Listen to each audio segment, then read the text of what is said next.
This is the full POV look at Test 5 from the 2025 Gobbler Getter National Enduro. Though this test section starts with a grass track, we didn't get to walk it like we would have at a traditional sprint enduro format. At the National Enduros, all racers are supposed to go in unknown to the test section and the layout. I wanted to show you a few turns here in the beginning so that y'all can learn from some of the things I've learned from interviewing Barry Hawk. This turn is a great place to start.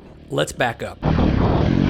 Most riders, including myself here, want to cut to the inside, but if you look to the outside, you can see how wide you can take this turn to carry a lot more momentum. If we went wider, we could have cut more to the outside to be able to then cut harder to the inside. The concept here is we're trying to go outside to the inside, and then from the inside, we then set up for the outside. Great example of that right here. All the way to the outside, trying to get to the inside. Now I'm a little bit more tighter. Outside, inside to that main line, and we're carrying more speed. I did talk about this a little bit in the full race recap. If you haven't watched it, that's where we can go through all of the different test sections. Also, if you missed the interview with Barry Hawk, that is on the channel and on the Seat Time podcast, so look for that. Now let's look a little bit more Test 5. We'll highlight some of the things that go right and some of the things that go wrong.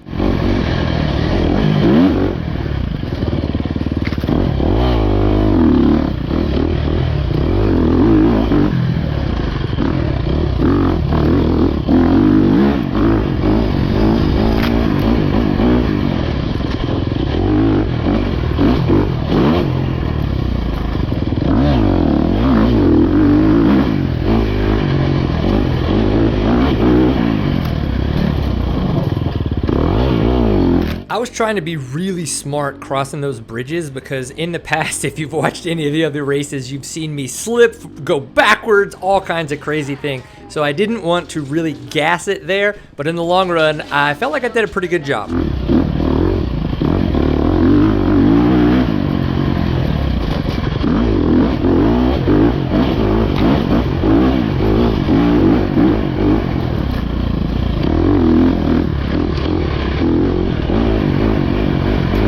This pine tree section was a ton of fun. We got to see Josh Toth, we got to see Grady, got to see Mac Faint, and then we got to enjoy getting seat time.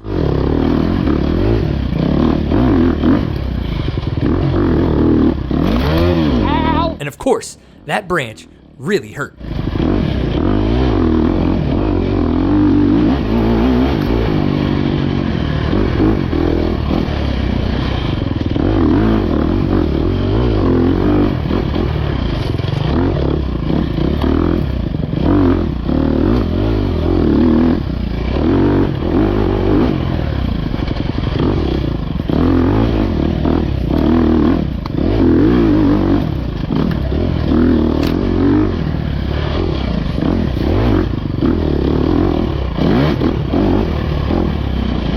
I like watching this footage back because it helps me see places where I know that I can ride better in the future. Just like this rut right here where I'm not really in it, so I kind of have to make it work.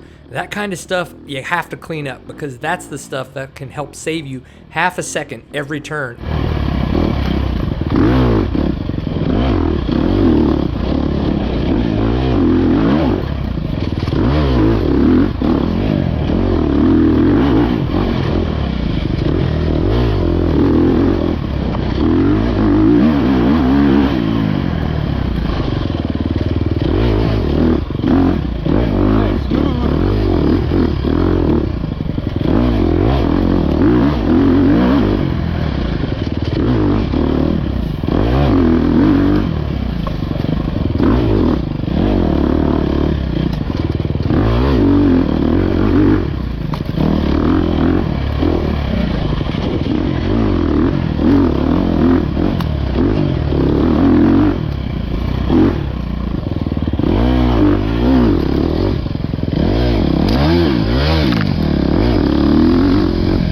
When I came over this rise, I remembered this drop off into the creek, and I'm not gonna lie, I didn't expect that little bridge to be there, so I was gonna cut hard to the right, and then realized, oh, I might fall off the bridge.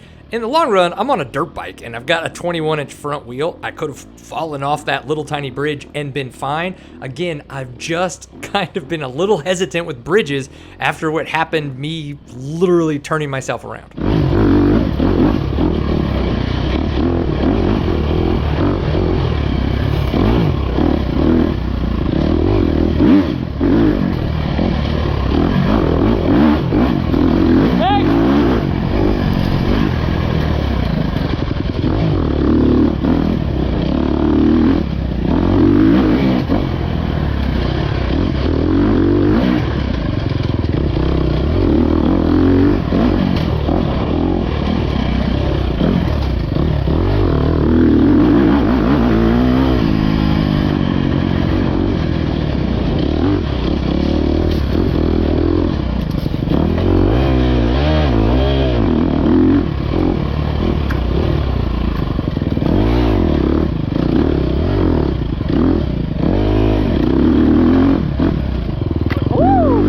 spot like that in the woods where you kind of heard me go, ooh, that's actually cool because the suspension is working so well. I was braking really hard with the front brake, but I've noticed the front suspension holds up so much better when I have to brake hard, where before I could feel it be really chattery and want to give out all the time. Thanks, Brady, for the suspension work.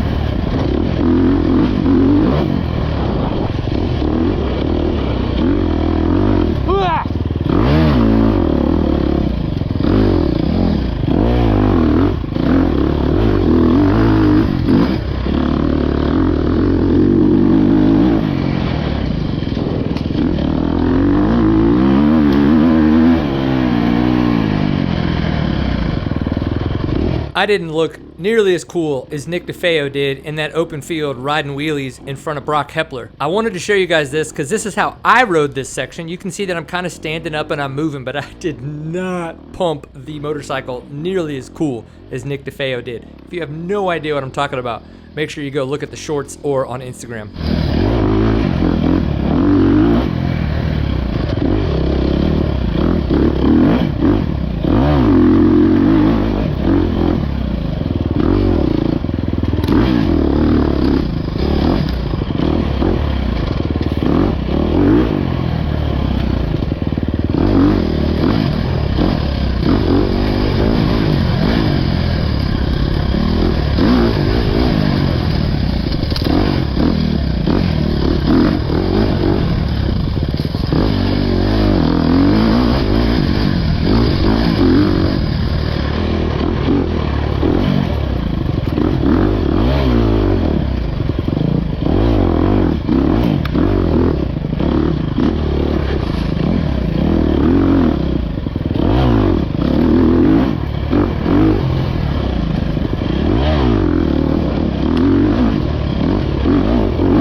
There is just so much flow going on, and then all of a sudden it's a little uphill and there's some rocks. It's like, what the heck is going on? But the middle of this section is super cool. We come up to Brock Hepler soon, and my mistake.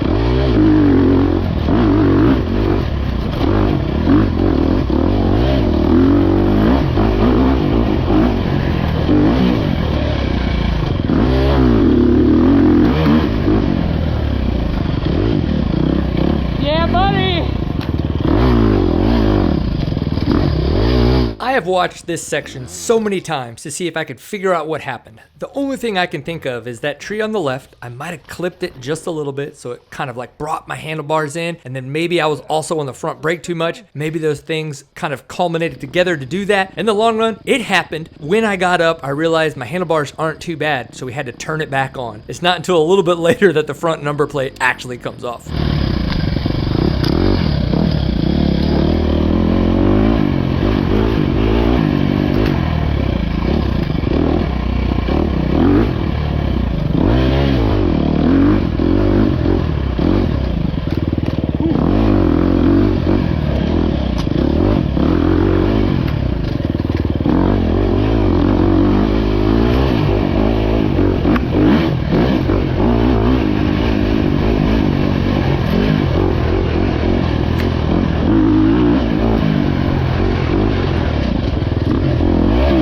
It's not until this moment in the test that I realized after the crash, I'm not back to focused intensity. So I start kind of lightly trying to turn it up again. Again, it does get a little bit faster, and I think that that's one of those things that made me realize it, is that I could attack a little bit more.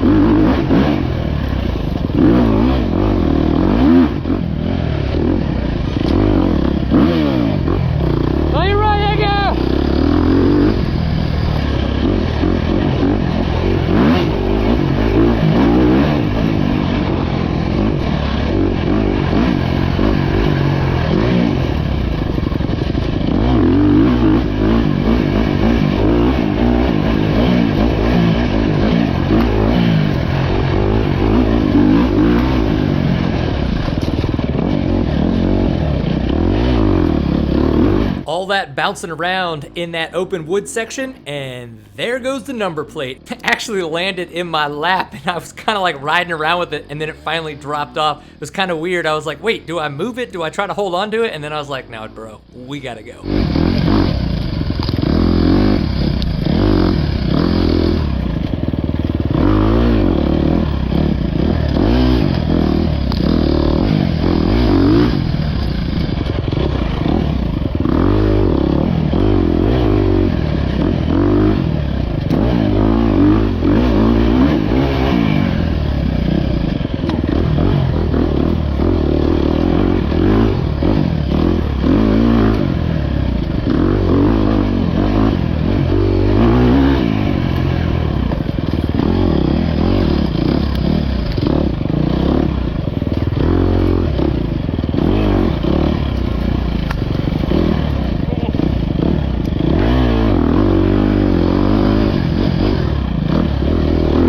Because it was getting tighter and the trail was kind of looping around itself a lot, I could hear a two-stroke, but I couldn't tell if it was one that was catching up to me or one that I was catching up to. And it was hard to continue to ride because I was afraid I was holding Jack back, but I knew he wasn't on me yet.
32D. I knew the number plate was missing, and I wanted to, just in case for backup purposes, make sure they had my number. And it's cool to look at the results because I actually was about 16 seconds behind Hans Neff, and I was just over a second in front of Brandon Whitehead in the 45 A class. Man, those 10 to 15 seconds I lost in the crash might have been what it took for me to be able to try to beat Hans in that test. But you know what? That's not the way it worked out. Guys, thanks for following along. If you haven't subscribed or checked out any of the other seat time videos, please do that. We'll see you for the next one. Peace.